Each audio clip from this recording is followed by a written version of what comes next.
What's going on, guys? Welcome to HomeCraft Cocktails. Cocktails you can make when it comes to your home. My name is Briss, and for this week's cocktail, we'll be going over the Enzoni. The Enzoni is a modern classic as it was introduced in the early 2000s by Vincenzo Enrico at Milk and Honey in New York City.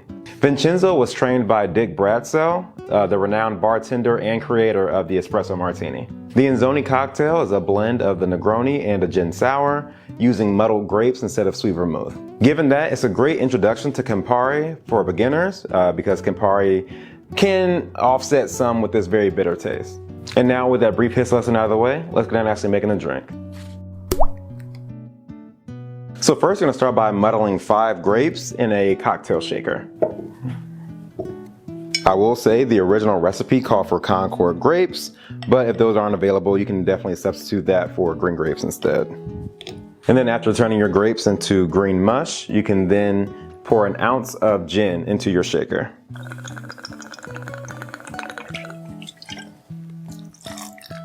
Then follow that up with an ounce of Campari.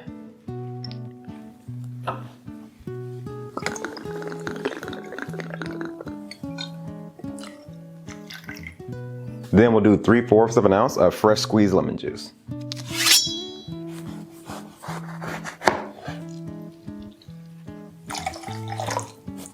Then we're gonna do 1/2 ounce of simple syrup.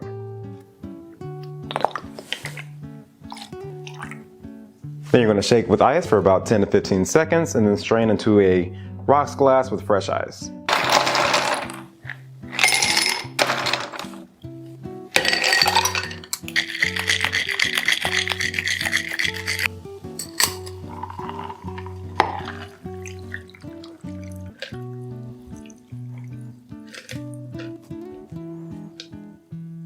And then lastly, you're gonna garnish with 3 skewered grapes.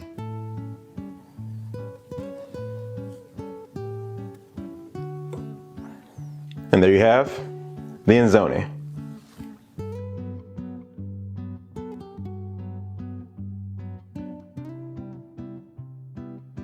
And now that we have our drink, let's give it a taste. Oh man.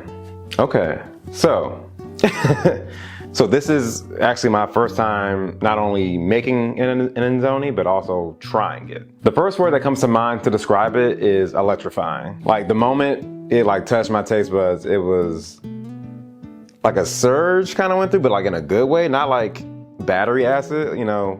I think the grapes, the muddled grapes add a very just vibrant taste and mouthfeel, if that kind of makes sense. You know, with grapes, obviously grapes are used to make wine, so you have like tannins in there and whatnot, so that's probably what I'm tasting. But yeah, electrifying was the first word that comes to mind. Acidity, that's what I was looking for. Yes, the grapes are they add a very acidic nature to the drink, and so when you first taste it, it kind of like sends a shockwave through your mouth. Also, aesthetically speaking, you know, it has that bright red color. The 3 grapes really make it pop on the skewer.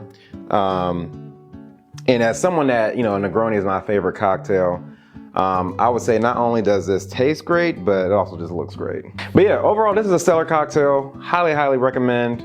You probably can't just order this anywhere. Obviously, no bars is gonna have grapes on hand to muddle like that. But if you're at home and you have grapes and you have these other ingredients, I will give it a shot. I'm thoroughly surprised by how much I like this cocktail. And I already had somewhat high expectations going into it just because of, you know, it's a kind of a spin-off of a Negroni, or a combination of a Negroni and a gin sour. And shout out to Steve the bartender for this recipe, as well as the information that I got from that origin story. I've been following him for years now, dating all the way back to when the pandemic first started. He's been doing cocktail videos for like 8 years now, so amazing, amazing channel. I'll probably have a link up here to, you know, go check out his videos. With that being said, guys, thank you so much for watching this week's episode, and I'll catch you next week for the next round. Peace.